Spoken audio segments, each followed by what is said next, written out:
What's up, guys? It's Japa Rico here, broadcasting live from Hong Kong. And today we're going to do the episode number 4 of Make Your Money Work Harder. This is a webinar series together with the desk. And today we have our special guest, Mr. Gupta. He has worked before for JP Morgan and Deutsche Bank. Welcome to the show. Hi, thanks Japa. Thanks for having me here. And could you please introduce yourself? You used to work for these two banks, Yeah. and tell me more about your professional experience. Sure. So at JP Morgan, I basically started in on the fundamental research side, was looking at banks and insurance companies, the balance sheets, income statement, trying to basically assess whether our bank can lend money to these banks, so that credit issues don't happen between the two banks. So it was a very interesting role. I got to learn a lot about various banks, insurance companies, how to read these statements. Spent 2 years, 2.5 years doing that job. Then I moved into the markets role at Deutsche Bank, which was more dealing with hedge funds, trying to service them basically. So we extended leverage to hedge funds, and my job at Deutsche Bank was that um, we are able to finance the leverage that we are providing to our clients. So I did that for about 4 years. That job brought me to Hong Kong. Really love Hong Kong, by the way. After that, I joined a startup hedge fund about 3 years ago. I did about 2 years there. I was a trader there, and basically just doing all the trading for all the orders that my PM was giving, providing him a lot of market color, in terms of what stocks are moving, why are the stocks moving, is there any news, or is there just some particular set of stocks that start moving together, like tech names, out of tech names, if only e-commerce moves names are moving, is there anything going on. So just try to speak to a lot of brokers, a lot of people on the street, if they know something about the move, because we see a lot of times, as retail, we'll see breakouts are happening, but those breakouts are happening because hedge funds are either buying or institutions are buying at that time. So that's the volume that comes up to aid the breakout basically. So in the last 1 year, I have been working on a strategy on my own. I left that job in Jan 2020 because I wanted to find another good one.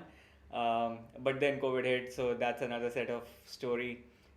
In that last 1 year or so, I started developing my strategy, very inspired by William O'Neill, Mark Minervini, if you have heard of him. If not, please check them out. They do fantastic webinars. Mark Minervini, he still does quite a bit, and he's I think the best trader out there right now. Perfect setup. So I'm trying to learn from him. I even enrolled in his course last year, the master trading program that he runs usually around October or November. And usually it's about 4,000 US dollars? Yes, 4 or 5 thousand Four US or dollars. 5,000 US Yeah, dollars, yes. yeah. So that's a very good course. I mean, definitely going in, you think it's a lot of money to pay, but if you get a skill for life, that's really worth it. So I think that's how you should look at it. I'm not paid by him to promote his course. I'm just saying it's a very good course. And basically, so you just start following the people who follow this strategy, and it's really good. You start to see things in the market. That's the best thing. You start seeing, like, what's happening, what's not happening, where should you be putting money, is there a rotation happening, and all that stuff. All right. I have a question. So, Gaurav, could you please tell our viewers, and I would like to say this to our viewers, that this session is an interactive session. So if you guys here who are watching us, if you guys have any questions, please put in the comment section below on Facebook, YouTube, Instagram. This being broadcast in many different sorts of media. So if you have any questions, don't hesitate. Please write your question here, and we are going to answer to your question, if we can, because if there are too many questions that we can't answer all. So, Gaurav, let me ask you a question. So, about hedge funds, can you please tell us what are they? Because many people don't even know what is a fund. So, what would be a hedge fund? Right. So it's basically a investment vehicle for sophisticated investors, usually investors who have more than $1 million worth of wealth, so that if they put in $100,000 with a hedge fund, they don't lose it all, and they are kind of aware of what kind of strategies the fund is running. They are sophisticated in that sense. Plus, they are wealthy. So the hedge funds basically try to service these sort of clients, because they don't really know how to make money in the market per se. So everyone who builds wealth, they want to grow it. So the bigger size investors, they go with these hedge funds. Hedge funds imply or put to work their money with a lot of sophisticated strategies. But there are so many different kind of strategies in hedge funds. In a nutshell, basically, hedge funds is not an not a vehicle for retail guys. Um, but from a retail perspective, you could look at mutual funds or ETFs, which are also funds, but they are sort of, you put your money in and you can trade in, trade out of those securities every day. On the hedge fund side, you don't investors don't really get that kind of liquidity as well. Your money is generally locked in for some period of time. Right. So most of the times in hedge funds, an investor comes in, either your money is locked in for, let's say, a year or so, if it is a very fundamental driven hedge fund, because the fundamental hedge funds don't really want investors to pull money out when the market is crashing, because that's when they want to put their money to work.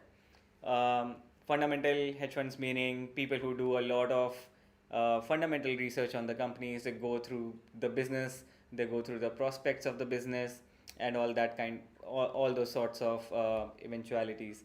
But there are other strategies which are, quant trading funds. Um, they are trading for, let's say, split seconds. They're trying to beat any trader on the street. Mm-hmm. They see the orders. You might have heard about Citadel. Basically, Citadel, yes. they do market making. Yes. So they do Oh, market making. Citadel was the one with the Wall Street bets, right? That one? Basically the Citadel, Robin right? Hood guys. Yeah, Yeah, yeah. So they see the flow from Robin Hood, Yes, and yes. they basically make markets get 1 or 2 pennies here and there, and their whole business is based on the flows, and the the number of trades or the volume of trades. They just make money on that. Right, right. Yeah. So there are different kind of strategies. So if there is a very short term kind of strategy, so the investor can pull money in probably in 1 month's time. But I don't think any hedge fund allows you to pull money before 1 month's time. Right, right. Yeah, so that is one difference as well. Um, Other than that, I guess strategy wise, they employ a lot of strategies. So one is fundamental, one is quant, and everything in between.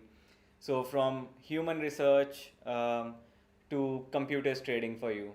I mean, obviously, computers have been trained by humans, Right. either AI or ML these days. All Machine those strategies learning, are coming up a lot. Yes. So computers are trained in a way that, let's say I have a strategy, I write a code, and the ML will keep on improving it as it sees more patterns happening in the market. It looks at the probabilities of the trade succeeding, then it takes the trade, Right. and it manages risk according to the set of rules, and it evolves it basically. So I'm not sure if I answered it fully. I think no. I think a lot of our viewers understood what you mean. So yeah. Right. There is a question, by the way, Sure. by Elias Pereira. He's asking, what do you think of future mini contracts? Do you trade them or not? I don't. I mean, they don't. They don't come under my risk management. Sort of like on the PA side, on my personal trading side, I can trade them, but I think their size is just too much for a retail person. But if your account size is say 500,000 to $1 million, you can do that. A future contract, it's still huge. It's still a bit big. It depends on your risk appetite, to be honest. Alright. In funds, yes, we use them to mostly to hedge our positions, but again, depends on the fund strategy. If there is a hedge fund who's just trading futures. So they are actually trying to exploit the bid offers. So those are mostly quant funds who will trade the e-mini futures and all. All right. What's the next? There is a question by Benzindo. He's asking, hello, what's your opinion on the Forex market by increasing the diversification and trading of cryptocurrencies? Thank you. All right. I think diversification is definitely good if you try to invest your money in different asset classes. So definitely, like when you are looking at your portfolio, look at it in a way of, okay, 20% I'll invest in FX, 20% I'll probably invest in equities, 20% in gold or Bitcoin or cryptocurrencies. Probably, if you're trading crypto, maybe you can decrease the size of that allocation to the portfolio Yes. because it's just too volatile and you never know when to get out. So, yeah. So a lot of people don't make money in that. Do you trade crypto yourself? No. I mean, I'm long some crypto, Right. but I don't trade it actively. Right. Yeah, Right. because I just have a long-term view on Bitcoin. Is that the Fed or central banks keep on printing more money, and ultimately Bitcoin has that fixed supply, so its value should eventually just keep going up. There will be corrections and all that. You never know whether it was the top or not, but in the long term, it should pay well.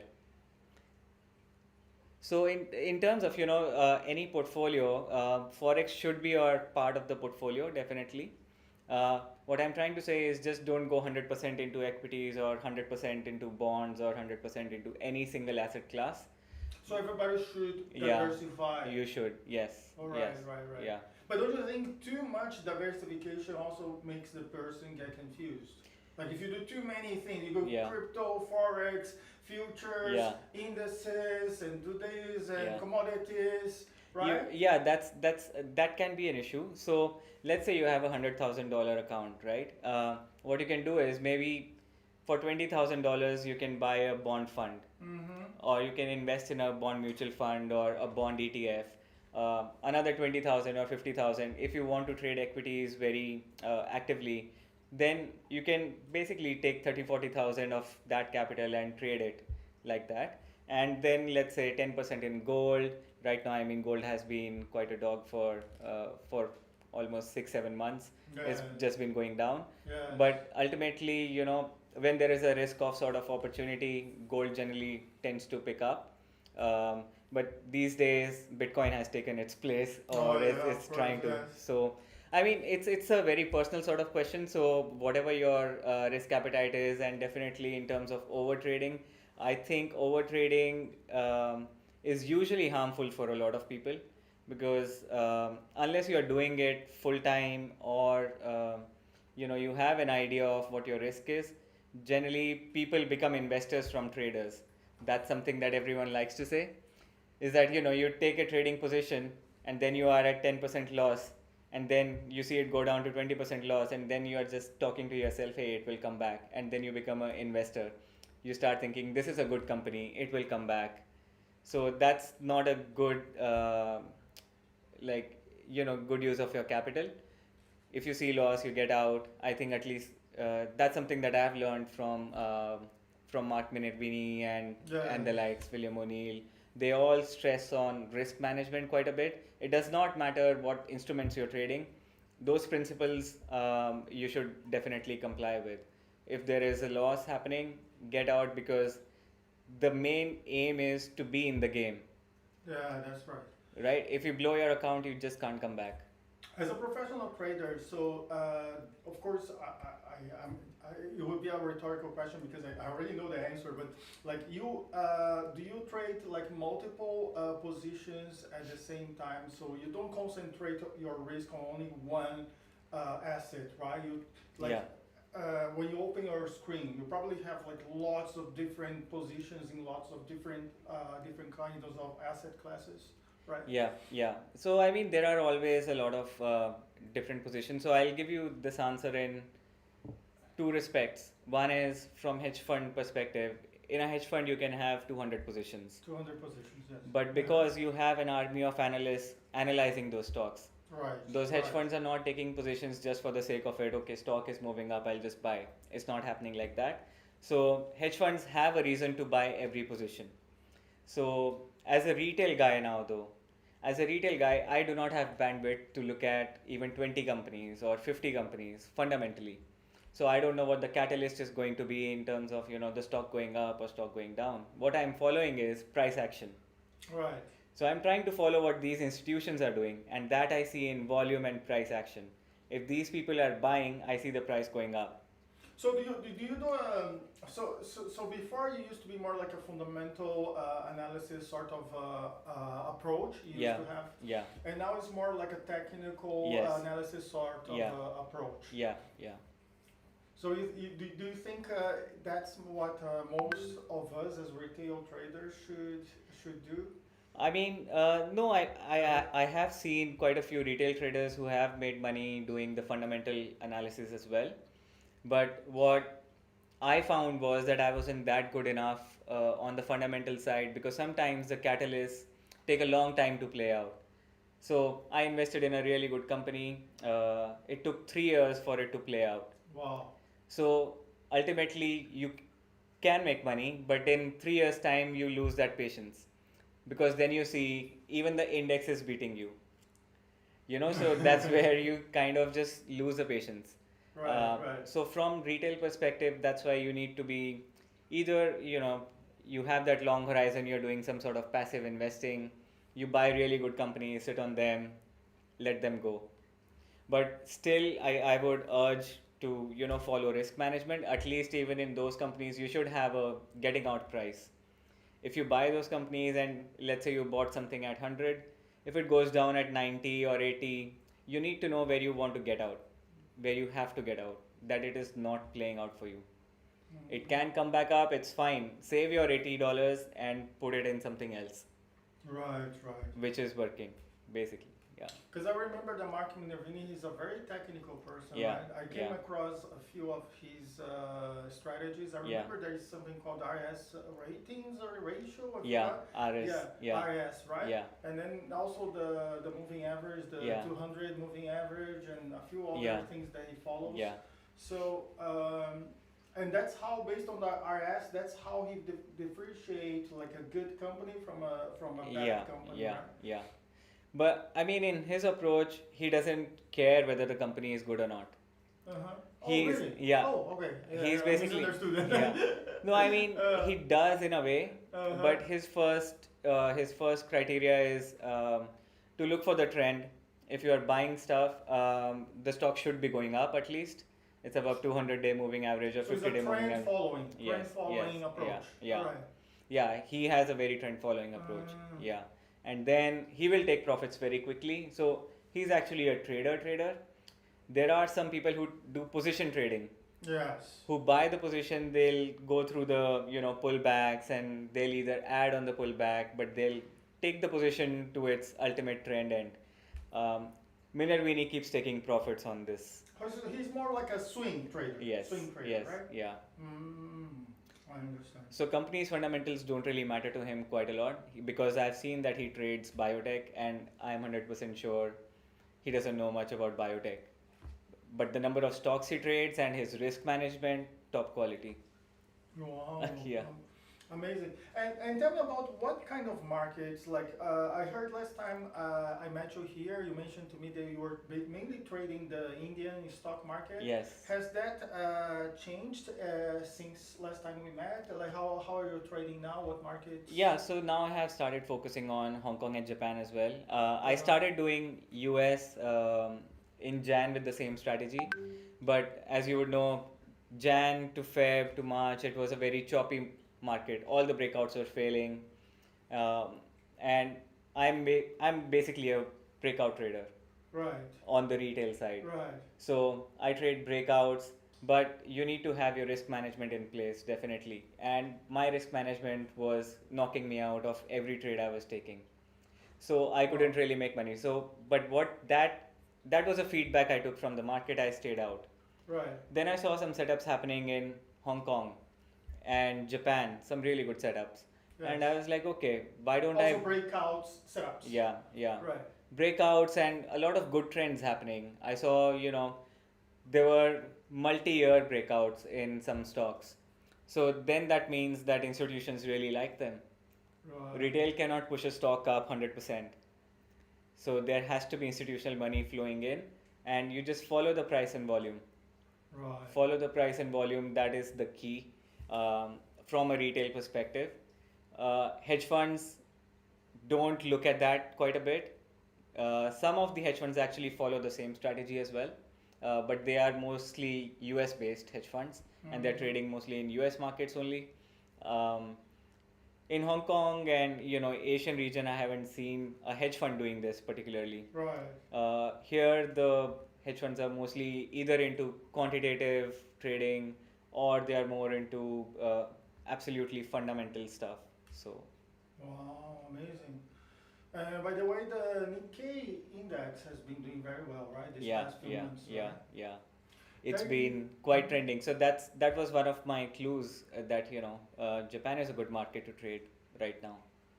Wow. So you don't really have to stay awake for the US market when you can get the similar kind of moves in Japan. Sitting in Asia, you trade Asian markets. You can sleep well at night. Oh yeah, that's good for us then, Yeah. who are Yeah. here in Asia. Yeah. Ricardo Z, it's not a question, I think it's a comment. Risk management is something that Brazilians don't care. Most people here don't do trade, they bet. Well, good luck to them. Good luck to them. Yeah, that's true. Yeah. I mean, Bitcoin is a bet that paid off for a lot of people, but not every asset is Bitcoin, right? So, What do you think about other cryptocurrencies, apart from Bitcoin? Let's say Ethereum or Dogecoin. Do you think like Dogecoin is gambling, or is it for real? Is I it mean, something that you would focus on? You would no, I no? mean, Dogecoin was. So I'm not going to focus on Dogecoin. I don't want haters on this. But but it's mostly, I know it's becoming a cult because Elon Musk came in and he also just joined the party, and then a lot of people just followed him. But I don't think Dogecoin has any particular fundamentals unless a group of people who hold Dogecoin quite a bit, they start developing applications on Dogecoin because it's a blockchain anyway already. So if you can get developers to start making apps or d-apps or whatever they call it, like Ethereum has a good ecosystem. Yes. So I So think that's why Ethereum is so yes, popular, because you yeah, can develop many sorts of applications exactly, for yeah, Ethereum. yeah, Uh, yeah. I think Ethereum is definitely a good play in crypto if you are in crypto, because Bitcoin can go only that much up, but I think Ethereum is what people will use, and even in terms of moving Ethereum from one wallet to another, that's very quick compared to Bitcoin. At least in my experience, that has been. oh yes. Yeah. How about Binance? Because Binance, I also have seen people developing many applications for Binance. Binance also has its own cryptocurrency, Yeah, right? Binance Coin. Yeah, Binance, yeah, the Yeah. coin.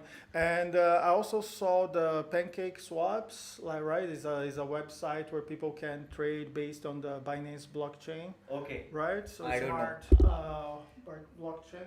Right. So I haven't followed that, so I might not be able.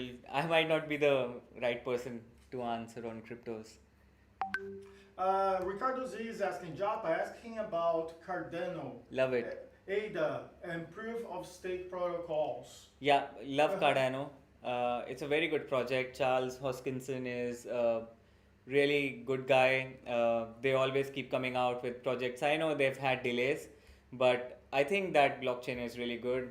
I own some, and I stake it with some stake pools. You get like 5% yield also on that, so it's really good, I think.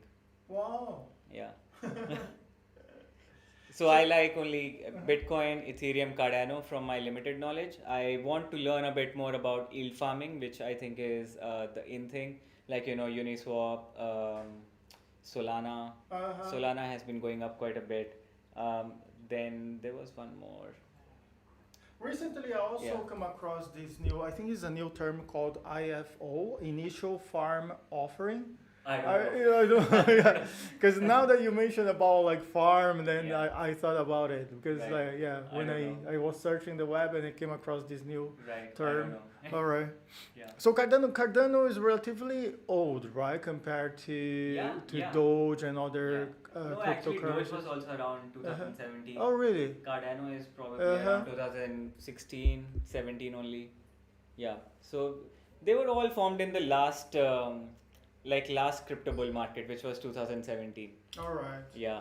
What do you think of NFTs? Do you think NFTs are something that are going to stay, or is just like a temporary fad? It's just like for maybe a few more months, and then it will go away, or is it something serious? Like, are you interested in NFTs? Have you been investing?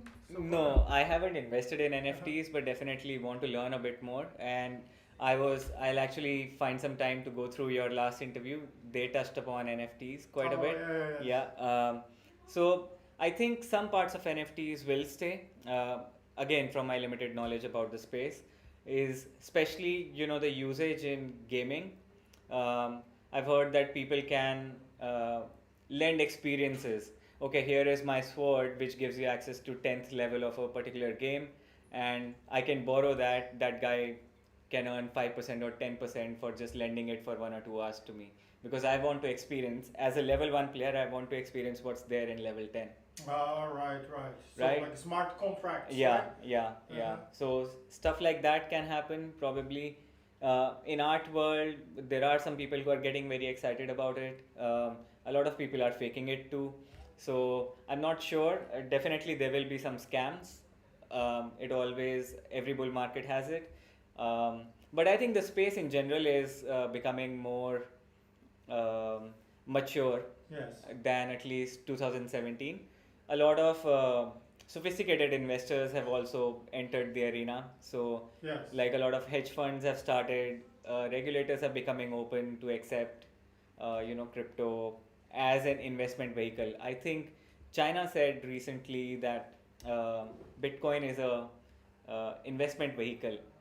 So it's not a currency, but it's an investment vehicle. So that is actually very good, I think. So one of the regulators who is accepting it as an investment vehicle. So I think it's only about time everyone has to. So do you think China has changed its position towards Bitcoin and cryptocurrency in general? Because I remember a long time ago, a few years ago, like China prohibited the use of Bitcoin, right? I'm So, not sure if they uh-huh. prohibited it. I'm not sure if they did that. I might be wrong, but I haven't really followed the space a lot like that. Um, I think they've always maintained a stance that we want to know more, and then we'll take an appropriate action. Right. Yeah. By the way, recently India has prohibited Yeah. cryptocurrency, Yeah. right? Yeah. Now they're And it evaluating was it again. like what, less than a month ago, Yeah. right? And Yeah. then what happened after that? I don't know. It's been a bit of a ping pong in India. So they are now reevaluating it. Ultimately, all the governments know it will happen.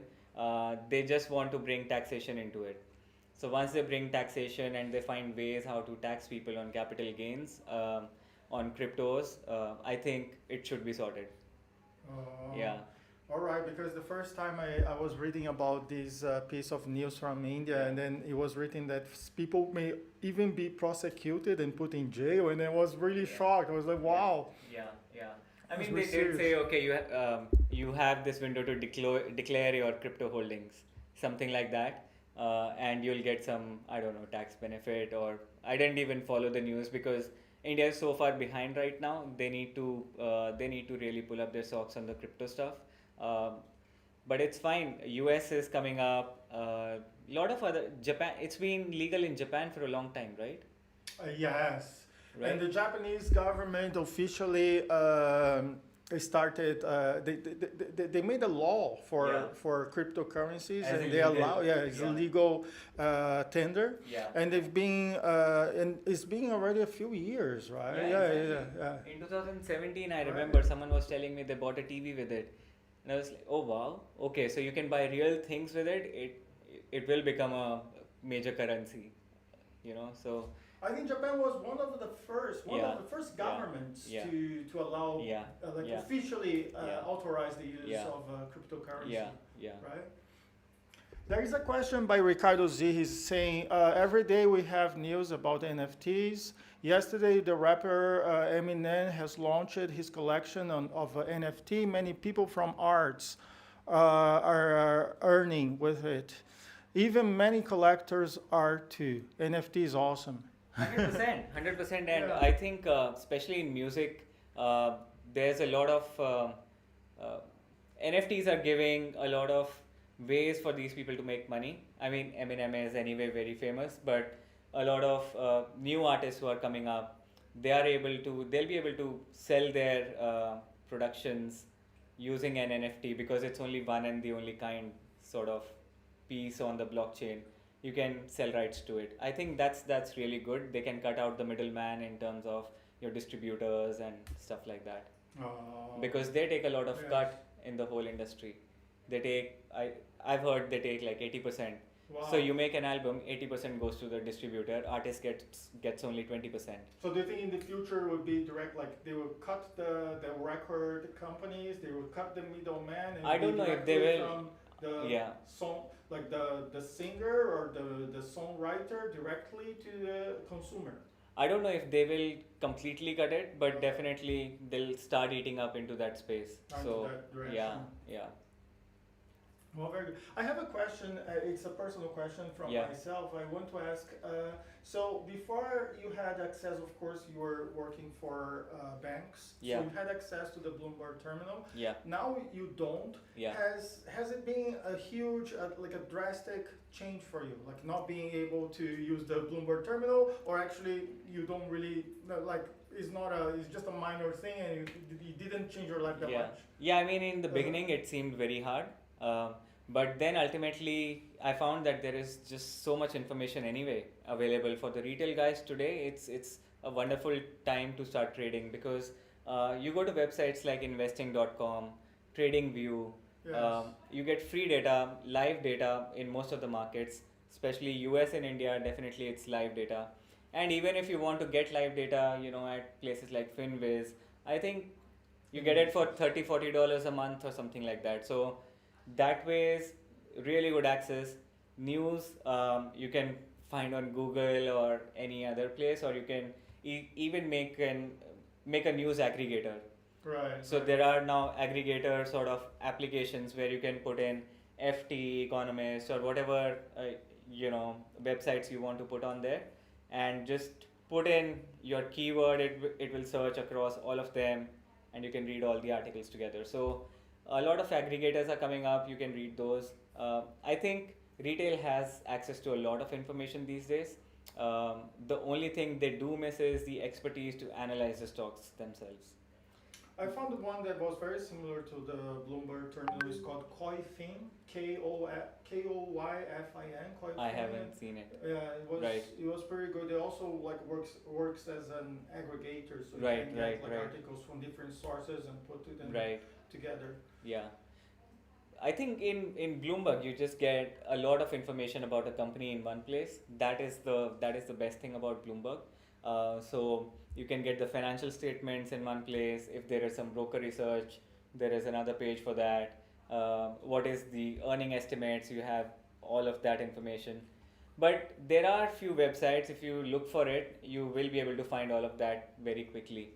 Especially like if you're trading Hong Kong stocks, if you go to AA stocks or ETNet, really good information there. I don't think any Bloomberg has an edge over that, basically. Oh, right. Yeah, Wow.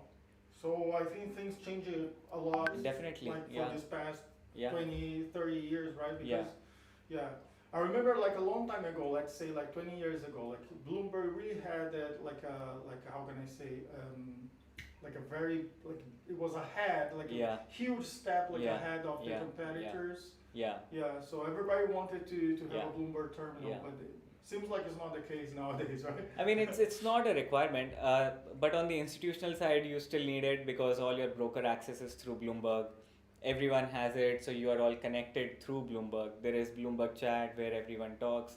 It has a history that we can prove to SFC anytime. or any regulator.